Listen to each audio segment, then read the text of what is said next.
আমি গ্রামে না সাজেকে আছি। এই কথাটা বলার কারণ কি জানেন? আমরা জাস্ট একটু ভিউটা দেখেন।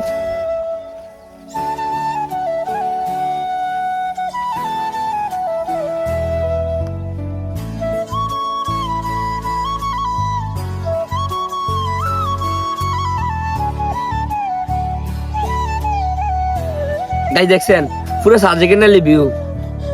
আমরা গ্রামে দেখছেন নি গ্রামের মানুষ কেন গ্রামে থাকতে পছন্দ করি এবং গ্রামটা কি আর ভালোবাসি। এই দেখছেন নি শীতকাল আইলে কিভাবে কুয়াশাটা আছে, পুরো সাজেকে নালি কুয়াশাটা ভর্তি আছে। আর কিছু মানুষ আছে শহরে ছাপড়ি গ্রাম বলো খেত। ভাই তোমরা যে আমরা আমাদের গ্রামে ঘুরে যাও একদিন, এরপর বুঝবা এটা খেত না গীতা গ্রাম। তোমরা তো আমরা গ্রামে আইসো না, গ্রামে কোনদিন আইসো না, শহর হলো খেত। নোংরা নাংরা ঘুরে তাই ঘুরন জানা গারণ জানা বন্ধ বন্ধ হুন্ডা মনে করেন যে ফ্যাট ঢুলে যায়। আর গ্রামে কোনো এরকম নাই। দেখছেন কি সুন্দর ভিউ, পুরো সাজেকে নালি।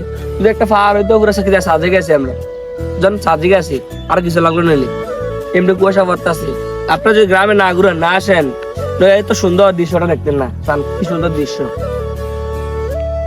কোটি কোটি দিয়ে দিও এরকম দৃশ্য পাইতেন না, এরকম সৌন্দর্য অনুভব করতেন না। গ্রামে না থাকেন তাহলে পারতেন না। বেশিরভাগ এই সময়টা মিস করে কারা জানেন নি? এই প্রবাসী ভাইয়েরা যারা গ্রামে আসছিল, তারা গ্রাম থেকে প্রবাসে গেছে, তারা এরকম দৃশ্যটা কম দেয়। তারা এরকম দৃশ্যটা কম দেয়, তারা অনেক মিস করে। বুঝছেন নি গাইস? আমরা গ্রামের মানুষ সহজ সরল কিন্তু বোকা না। বুঝছেন নি? আমরা গ্রামের মানুষ সহজ সরল কিন্তু বোকা না। গ্রামকে খেত না বললা আপনারা গ্রামে আসেন, আমরা ইনভাইট করলাম, গ্রামে আসেন ঘুরে যান, এটা দেখবেন গ্রাম খেত না কত স্মার্ট। গ্রামের মানুষ সহজ সরল হতে পারে কিন্তু বোকা না। বুঝেননি? তো এই গ্রামের যারা আছে তারা এই সৌন্দর্যটা অনুভব করতে পারে, যারা শহর আছে তারা পারে না। বুঝেননি? আমি একটা কথাই বলবো, আপনারা গ্রামে আসেন ঘুরে যান এবং কি সৌন্দর্য অনুভব করে যান।